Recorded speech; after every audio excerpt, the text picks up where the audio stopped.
Hey guys, Coach Kelsey here. I am here with my special guest, my dad, Mitch Kruse. Thank you for joining me. My pleasure, Kelsey. Today we are going to dive into the value of mental conditioning that we do here at Empowered. However, first I feel like we got to lay a foundation as to why you and I are sitting here to have this conversation. Sure. So talk a little bit about your experience with Empowered and how you got connected in the first place. Well, I'll never forget meeting Will Robbins for the first time and learning about his story, which I was drawn to because my whole life has been about restoration. It started with restoration of cars and auctioning those all over the world, and then I saw the parallels between that and the restoration of people. To experience God's design, to reflect the design of the designer, authenticity. When I auctioned a collector car that was authentic, it was worth the most amount of money. Our greatest value in our lives is when our lives reflect the design of the designer, God. So anyway, I've been a parent. When you were finishing up your career in college, Will started to work with you a little bit. And then he got Lily when she was about 7th grade, started working with her with lessons. He made her an absolute beast and a D1 scholarship athlete at Liberty University.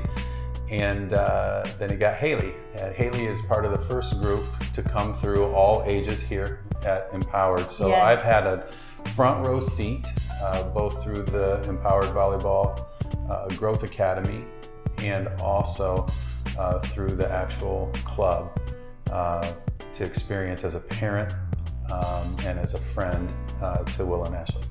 That's awesome. And I have had the opportunity to be a coach and coach Haley in her first 2 years when she was just a little athlete starting off. And one of the things that I always tell people that I appreciate the most about Empowered is the fact that it has this holistic approach. So yes, we're trying to grow athletes, but we're also trying to grow people. And that involves the spiritual side, the mental side, the physical and fundamental side. And so that's something that I really value about Empowered. And so I want to dive into some of the importance of parents being involved with the mental conditioning that we take our athletes through here at Empowered. So when you think about even the concept of mental conditioning and your daughter, your daughters going through that program, what does that mean to you as a parent knowing that they're getting that kind of training along with the on-the-court training? Well, I think if you don't get it, it's incomplete. So it's not whole. It's like you said, holistic. It's not everything. We're leaving a part out of it. And I think it was Bob Knight that said, mental is the physical as 3 is to 1. If you don't have it right on the inside, it's not going to come out on the outside. I don't care how good you are. You will not close the deal. You will not win when the game's on the line. You will fall and fail under pressure. It's interesting. The Proverbs actually talks about that. You have to have a mindset that you live in the moment. You live in the present. That's why it's a gift. And you're able to thrive. You're able to love that competition. Competition comes from an interesting word that means to work together. I actually need my opponent to improve. That's why I've never been a hater of my opponent. I actually need my opponent to get better myself. Yes, I love it wouldn't that. be any fun if I came out and just did it on my own. There'd be nobody to play against. And so the better that opponent is, the better I am going to be if I have the right mindset. So you're saying when we go through the line at the end of the game and we say good game, we really should be saying thank you, thank you, thank you, because you helped make me better today. That's beautiful, and you made me think of something Coach Izzo said. I've had a front row seat a little bit to Coach Tom Izzo because one of my best friends, Kelly Bird, his son Russell, played for him. But Coach Izzo said something interesting. They wanted to get rid of the congratulatory line after a game because it sparks the risk for too much conflict. Bad things can happen. It came after the fisticuffs that happened with Michigan and Wisconsin in men's basketball. And he said, I don't know who said it, but I gotta tell you, that's one of the craziest things I've ever heard. Get rid of the congratulatory line. How about we teach kids how to battle and then congratulate their opponent, respect their opponent, enjoy this gift that they have to compete. How about we do that and responsibility? And I just love that because when you think as an owner, authority and responsibility come together. Authority without responsibility is supremacy, responsibility without authority is slavery. God's made it so that we would be owners, that we would own who we are in every situation, and responsibility and authority would go together. Simple example, all of us parents, we decide when we're going to get our child a cell phone. The joys. It comes together, authority and responsibility, when the child learns how to pay for that cell phone and doesn't have that authority without responsibility. Absolutely. I remember being in my college years and telling you one night, Dad, I think my curfew should be later than it is right now. I think that I'm an adult and I'm responsible and that should be the case. And I remember you looked at me and you said, okay, well, when you pay for everything that's in your life, then you're welcome to do that. And I said, midnight sounds great. And went upstairs and called that a night. So yes, the authority and the responsibility is very valuable. So when it comes to this mental conditioning that Empowered's doing with its athletes, how do you think a parent could get involved in that process? The reality is parents aren't here when we're doing that. So what would it look like as a parent to get involved with the mental conditioning with their athlete once they're home? Well, first of all, I would be available. Studies show that the biggest thing a kid cannot take is a parent who's present but not available. That creates a disconnect with them, and they'll struggle with that in their adult years. So the first thing is to be available and to actually engage with them when they get home. Hey, tell me about practice. Now, from a teen, you're going to tend to get, especially a boy, that kind of thing. But a girl will use words, and I would start with some feelings. How did you feel about today? Can you tell me what your focus was? Did you go in with a focus on I was just going to do this? Because a lot of times a girl or a guy will come into a sport and try to focus on too many things at once. Sure. And so, for example, let's just say a top spin serve that Will has taught Haley and Lily. You got the toss. It's got to be good, right? It's got to be out in front. It's got to be high. You got the slow to fast with your feet. Right? You go from slow to fast. You got to see where did I toss it, because I'm going to get around it wherever, and my feet are going to take me there. Then you got the guide hand, right? And then you got the fast arm swing. You want it to be fast, but it can't just be fast. It's got to be fully extended, and then you want to snap on top of the ball so you can control the location of it, right? Somebody's been taking notes. Well, I pray for it every night. So, if you go into that thinking about each one of those things, you're probably going to zing that thing into the net or 2 courts over, right? Not that we've ever seen either of them do that. Sad thing was when Haley hit that poor grandmother in the head 2 courts over. She was on a run too right before that. So anyway. And it's on video. You want to pick one thing. And then the other thing is you want to be a great teammate. Sure. And I think in sports where there's an opportunity to get a college scholarship, now money enters into it. Money and accolades seem to enter into it. We want to do all we can to remove those, to let those be just part of the process. We want to engage in the process. And we don't want to lose our love and our joy for the game. Yes. And when we start making it work, in essence, although God did make work and worship the same word in Hebrew, but we want to keep that love for the game there. So it's important to be available and to ask them, hey, what did you focus on? Maybe ask them that before they go. What are you going to focus on tonight? Yes. And then tell me how you were a good teammate and encouraged people. And I love that these questions are open-ended questions. Yes. They're not questions that can be a simple yes or no response. No, it's not going to work. When you ask that open-ended question, you're going to naturally gain a lot more feedback, which then can open the door to more conversation. Yeah. The other thing I like to include in that is tell me how Chloe's feeling. Tell me what Emma processed today. Sure. And I want my children who are athletes to think through the lens of the game, through those around them. Yes. What was your coach's perspective of today's practice? Those kinds of things, because there's the view that's not on the court but farther away. You can see where we want to go. And I want to get my child outside herself. Yes. How valuable is that? At the end of the day, I think for athletes, it can be so easy to focus on ourselves, our own performance, how we're feeling, what we're thinking about. But when you start to pay attention to your teammates, when you start to pay attention to the vision of your coach, I think that helps the player get that focus off of themselves. It relieves some of that pressure. It allows them to enjoy the game more, but also to be the best teammate they can be, to be the most coachable they can be, so ultimately the team can be successful. Now I have a caveat. You don't want that to be a grind when your daughter gets home. It needs to be enjoyable, have some time and space to decompress, fun. It's part of our natural conversation that we have all the time. I'm not measuring you nor disciplining you for what you tell me. In fact, if there's something that you want to come back to, do that the next day. That's really good. So I wish I did that out more than I just said, but this is true. That's from my mistakes, not my successes. There you go. You're learning though. We're all learning. So when your child walks through the door, don't have that clipboard ready to take notes and ask questions and go through the checklist. I also think it can become really valuable for parents to share with their daughters their own experience. I mean, you just said, I learned that from my failures, not my successes, but to be able to share, hey, this was my experience, either as an athlete or just a person, so that parent and that child can connect over a shared experience of some kind. Exactly. So I think that becomes very valuable. Perfect. So I think it's very important for the parent to be available to our children to process whatever it is they're going through at their speed. Absolutely. We want to operate at the speed of trust. If there's not trust in that relationship, then you're not going to be able to go Absolutely. forward. That's really good stuff.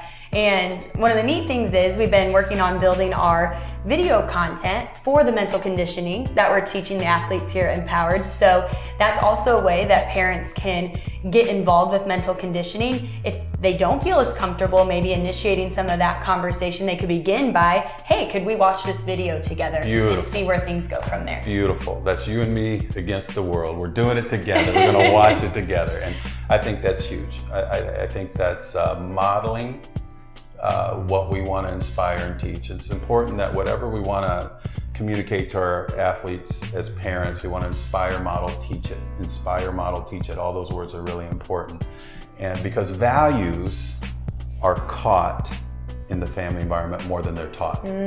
So kids are going to look at what you do much greater than what you say. Yes. And so when they go together, now we got something really powerful. Absolutely, and I love the idea of them going on that journey together. When these athletes are getting this type of training when they come to the club, but then they also go home and are receiving this training as well, once again, that feeds into us not just growing athletes, but growing people, which is the most important thing. A wise person once said, actually did a whole video series on it, coaches coach, players play, parents parent. And I think we got to be very careful as parents to not coach. Yes. And I'm a coach. I believe in coaching. I believe and coaching, teaching, that's my style of parenting. But our job is to get ourselves out of a job, and I can talk more about that. But it's very important that we're supportive, that we're dad, that we're mom. Yeah. And let the coaches coach. Sure. And I think we can allow them a safe place to process things that they're going through, but we need to be a voice of wisdom. God's heart intersecting with street smarts with our children. That's really good. Now you talked about how you could expand a little bit more, that the job is to get yourself out of a job. Tell me more about that. Well, I wrote a book called Street Smarts from Proverbs because these 12 concepts that Proverbs is based on, it's written for emerging leaders. So King Solomon had all that, everything. He had everything that you could ever want. He's probably the wealthiest person ever to live, even more than the people that we see in the news today. Okay? And God came to him twice, appeared to him twice. But that first time he says, I'll give you whatever you ask for. And he said, because, I'm going to paraphrase, but he said, because of this conflict, Solomon said, I need wisdom. Yeah. Okay? Conflict is two objects attempting to occupy the same space at the same time. And wisdom gives us a discernment on how to make choices within that, right? And those choices will be wise or foolish, and then they affect community, and then community affects conflict. So it's a cycle of conflict. Well, one of those important words that Solomon wrote Proverbs to be based upon is discipline. And discipline and discipleship come from the same root word, and they mean learner. And so as a parent, our job is to get ourselves out of a job. And what I learned was, as I looked at the context of discipline used throughout Proverbs, I saw Solomon's 4 turns in the track of discipline. And turn 1 is teach, turn 2 is train, turn 3 is test, turn 4 is transform. And Empowered has adopted these as their approach and philosophy to what happens here in the club. So teach is I do, you watch. Okay, so remember, values are caught more than they're taught. Yes. This I do, you watch. Train is equipping us now through a drill, right? Yes. Okay, so train is I do, you help. So test is like a scrimmage. Now I'm going to put you out there. Al McGuire, one of the greatest basketball coaches of all time, said, I need the opportunity to fail. That's what a test is. Yes. Okay. So when we have a scrimmage, all the impurities rise to the top, They right? sure do. And test is you do, I help. Okay. And then transform, that's really correction. Yes. And that's our job, is to get ourselves out of a job. We're going to take those impurities that came to the top in the test, in the scrimmage, or in the game, and we're going to help remove those. And transform is our job, is to get ourselves out of a job as a parent.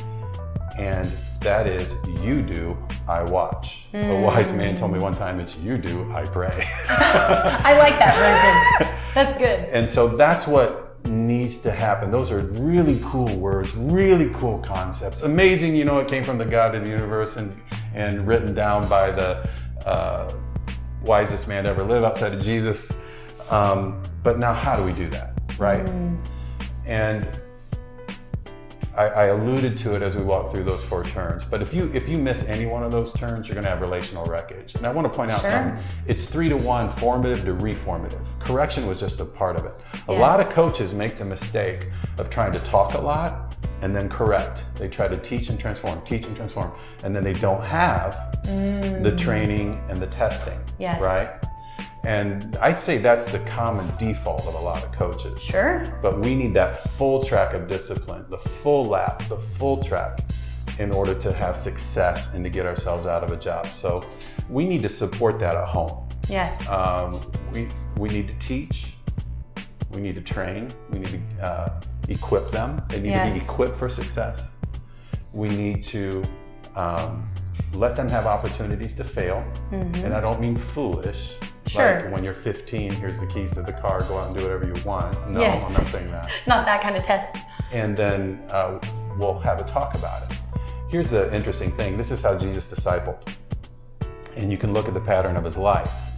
Billy Graham said if he could relive his life and do everything over, he said, I would have invested heavily in 12 people. When you think about it, Jesus had the 3 closest to him. He had the 12, he had like the 120, then he had like the thousands. He had the sends out the 72, but he had this group of like 100, and then he had the thousands. And we need to think about that. Our job is to get ourselves out of a job. We need to support our child in the wisest way possible by doing Solomon's track of discipline at home, is what's happening here, hopefully at Empowered. Wow. That honestly is a mic drop moment. That is such good content, and I think just very valuable for every athlete, every parent to really embrace that process.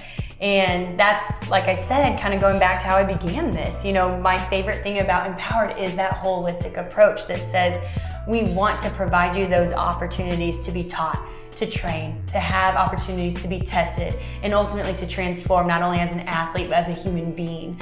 And to send these leaders then out into the world, I think is such a gift. So I really appreciate you sharing just the perspective of a parent and what a valuable role that is. And it's been fun to watch you be that parent for Lily and Haley as they've come through the program at Empowered. Obviously, I'm very grateful for how you've done that for me. And I just think that this is something that is going to be so beneficial moving forward to have families get involved in this process too. Thank you. Love you. Love you too.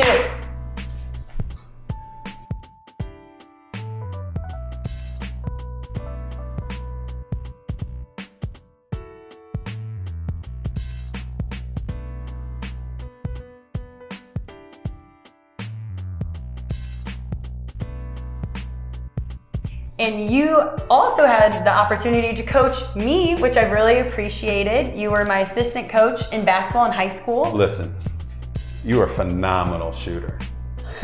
But thank you. I said something to you that I'm not proud of at a varsity game at halftime. Do you remember what that was? Oh, I don't know if I could really remember that far back. Oh, yes, I do. You told me that I shot better when I was a sixth grader.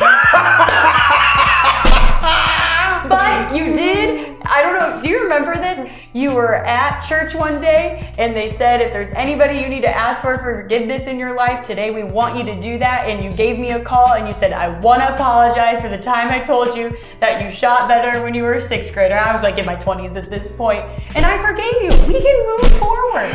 After that sermon, I went back to every kid and it all revolved around coaching. Hey, you live and you learn. You live and you learn. That's fun.